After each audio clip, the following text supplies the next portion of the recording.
یہ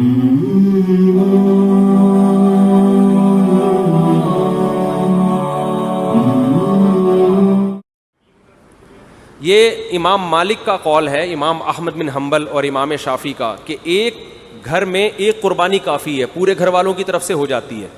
اور ان کی دلیل بعض اسلاف کے اقوال ہیں، بعض تابعی ہیں ان کے اقوال ہیں. امام ابو حنیفہ کا موقف یہ ہے کہ جو بھی صاحب نصاب ہے اس پر الگ سے قربانی واجب ہے، ایک قربانی سب کی طرف سے کافی نہیں ہے.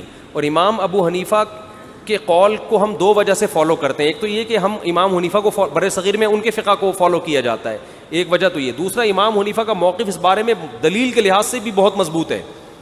وہ اس لیے مضبوط ہے کہ حدیث میں آتا ہے من وجد سعۃ لأن یضحی فلم یضحی فلا یقربن مصلانا، کہ جس کے پاس گنجائش تھی قربانی کی اور اس نے نہیں کی قربانی، وہ ہماری عیدگاہ کے قریب بھی مت آئے.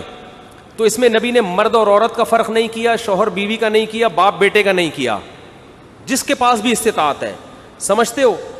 نمبر 2، دوسری حدیث، دوسری بات کہ اسلام میں کوئی بھی عبادت ایسی نہیں ہے جو ایک کرے تو دوسری کی طرف سے کافی ہو جائے. وہ تو قربانی بھی ایک عبادت ہے، تو اس میں یہ کیسے ہو سکتا ہے کہ ایک کرے تو دوسرے کی طرف سے کافی ہو جائے؟ عبادت تو ہر ایک پر الگ واجب ہوتی ہے نا.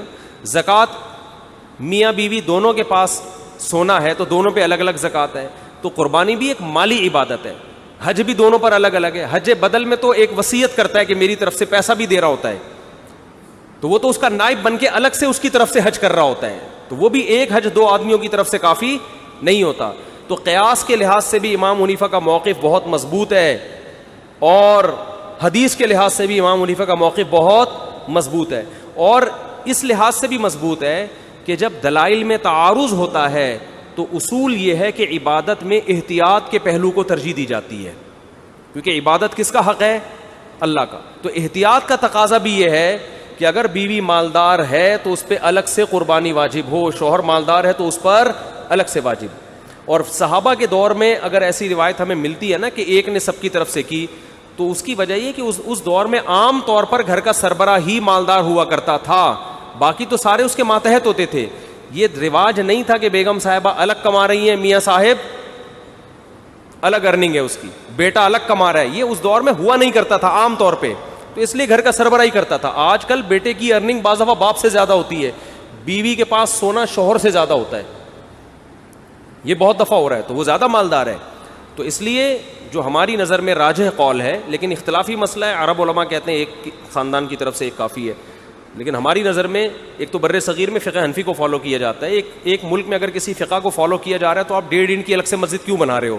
یہ بھی تو غلط ہے نا، اس سے بھی تو اختلاف پیدا ہوتا ہے.